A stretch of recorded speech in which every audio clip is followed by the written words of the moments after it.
Hey everyone, in this video, I'm going to discuss about one of the most important concept which is used for data cleaning before we build a machine learning model.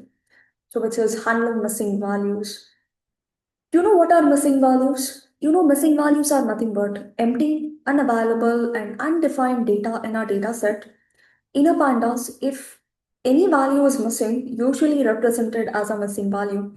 We represented it like a nan in the sense like not a number, or it can be none, or sometimes it can be NAT, sometimes it can be blank, or it may be an empty string as well.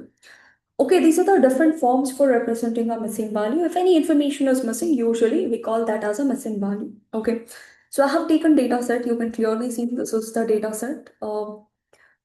This is the data set wherein you can clearly see that you have certain missing values, right? You can see none, nan, right?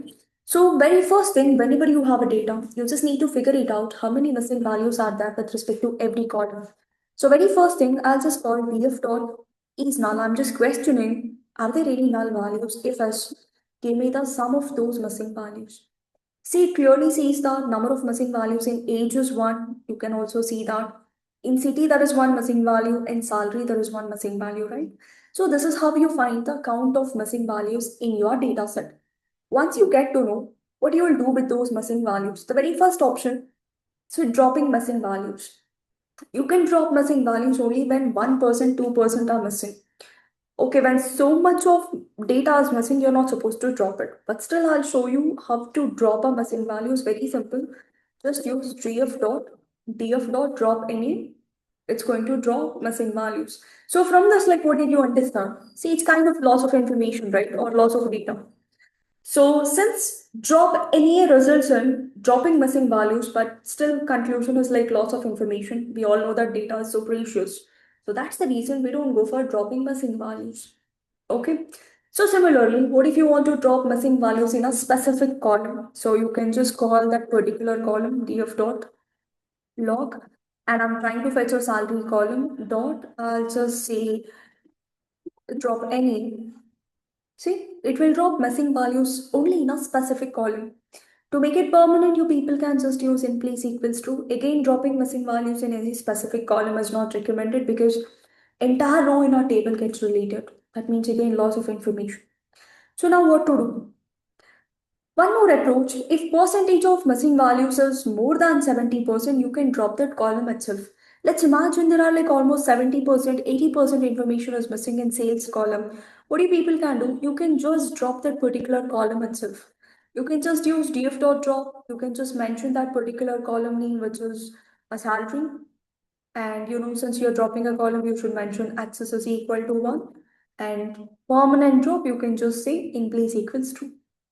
Okay, so always remember if percentage of missing values is like more than 70%, you can drop that column itself. Okay, so now, so we have understood dropping is not the best option, then what to do? So first important thing, use a domain knowledge. If you know like what exactly is missing, you can fill your missing value with a specific value. Let's say you are working in a domain and you know what exactly is missing. In this data set, let's say you know what is the salary of a Sarah, you can fill it. How do you fill it? You can just use a concept of, you can just fetch that particular column. Okay, you can call df.log. Okay, and you can just fetch a salary column and you can just use dot fill any and you can just pass a value which is, let's say, Sarah's salary is like 60,000. You can actually fill it. Wherever it's missing, you can actually fill it with that particular value. Okay, and you can use in place equals to if you want to make it a permanent. This is one way. Not every time you might have a domain knowledge, right? Not every time you might know which data is missing, like why it's missing. So in that case, you can just go with a statistical approach wherein you can use either mean, median, or a mode. Okay, now you might have a question like when to use mean, when to use median, when to use mode, right? When numerical data is missing, just go with a mean or a median. Always remember, go with a mean when data is normal. That is a symmetric distribution. When you see curve, bell-shaped curve, then just go with a. I'll show like how exactly the symmetric data is going to look like. Right, so it's a symmetric data. See, when you plot a graph, if you can see clearly, a graph something like this, bell-shaped, symmetric, right? In that case, you can just go with a mean. If it's a right skewed, if it's a left skewed, in that case, you can just go with a median. Okay, so mean and median should be used for the numerical missing values. Use mean when data is normal. Data is normal in the sense like Gaussian distribution, symmetric distribution, and data is normal. And second one, go with a median because when data is skew in the sense there will be more outliers and your data will have more observations towards either right side or left side. And I'll show you like how to replace it. I'll show it for a salary column, simple. So df.log, comma, you just need to mention the column name. So it's basically a salary column dot fill NA, and you can just call that particular column and you can calculate a mean. Df of salary dot mean gives you mean value, so it just gets filled with a mean. If you want to make it a permanent, you can just use in place equals to. Second approach, you can also fill it with a median. You know why median is always good when you try with when there are outliers in our data or when data is skewed. Because when there are outliers in our data, mean will show you a huge variation. But when it comes to a median, median doesn't vary much. Whether there are outliers or not, median doesn't change much. That's the reason we use mean when data is normal. We use median when data is skewed. When you have tail more towards a left side or a right side, we call it like a, skewed data. You can clearly see here in this case. Exact bell-shaped curve means we call it like a normal right skew. This is left skew, right? In such scenarios, you have to use a median. Okay, I'll justify like why. Let's say, for example, you have an age, okay? Let's say you have normal ages 20, 23, 24,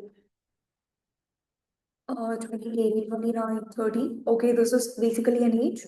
Then I have one more age, exactly same age I have, but I'll introduce some outliers. Okay, I'll just add 90 and 100. Okay, so now let me try to find me. Okay, so what I'll do, I'll just import numpy as np. So what I'll do, I'll just call np dot, so mean of age. Okay, and also I'll try to find the median of the same thing. np dot median of age. Say mean of age is like 25.6, median is around 26. So now similarly, I'm going to do for this. See np dot, I'm just calling mean of age. When there are outliers, it says like 43. And similarly, let me call np dot median of age. It says like 28.5. So now compare with a mean and median of data with outlier, without an outlier, which is deviating more, which is changing more, which has a drastic change. Obviously, mean, right? So mean is completely affected by an outlier. See, just because of two outliers, 90 and 100, outliers in the sense like an extreme values. Okay, values which are not related to your actual data. You can clearly see all these values are within one single range, but 90 and 100 are like very far away, right? We call them like an extreme. So when there are outliers in your data, you could see a huge, hike in a mean. They could see a lot of variation in a mean. So that's the reason when there are outliers, extreme values, when data is skewed, mean is not the best option. Go with a median because you don't see much variation in a median. 26, 28.5, okay, manageable. Not bad. Not much variation you could see, right? But look into a mean almost like 50%. Where is 25, where is 43? Almost 50% hike. So that's the reason we always go with a mean when data is normally distributed, and we go with a median when data is skewed.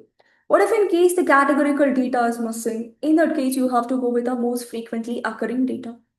Okay, so let me show you how you can replace it with a mode. You can see in our DF, in a city column, the values are missing, right? So very simple, you can just fetch your city column, DF of, okay, the city. Okay, dot, I'm just using fill any. And what you have to do, you just need to fetch, you need to find a median, DF of city dot, not a median, you have to find a mode, right? DF of city of mode. Yeah. So you can see it shows like none something. Okay, so I'll just call it like a zero. Still, it's not.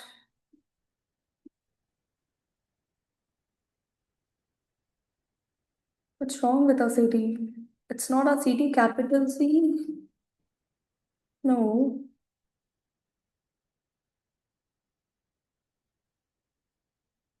Yeah, so it's okay. Just a minute. First, let me print a DF. Okay. Yeah. So DF of, let me just call a city. Hey, this is crazy. Okay, I'm not calling a df.log. Yeah, sorry. Yes. So you can clearly see the missing value, right? Let's see fill NA with a zero. First, I'll show you how you can fill it with a zero. You can see it's filling with a zero, right? But what if you want to fill it with a mode? First, let me show you how you can calculate a mode. Just call df.log city dot mode. So basically, mode gives you result in the form of a series. If you want just a value, just give an index zero so that you will get a value. Now put this entire code which calculates a mode instead of zero so that you will get a mode value which is Berlin because Berlin repeated multiple times, right? That was our mode. See, this is how you replace missing values in a categorical column with the most frequently occurring value. So when you are using a mode, it gives you result in the form of a series. So you have to give an index zero so that it will extract only the value and you can use that in order to fill it with a missing value. I hope it's clear. So like this, you have to check out for individual column and you have to replace all the missing values before you train your model with the machine learning because cleaning data is super important because your model is learning something. So that's the reason once you clean your data, it becomes easy for it to understand it. Okay. Thank you. Happy learning.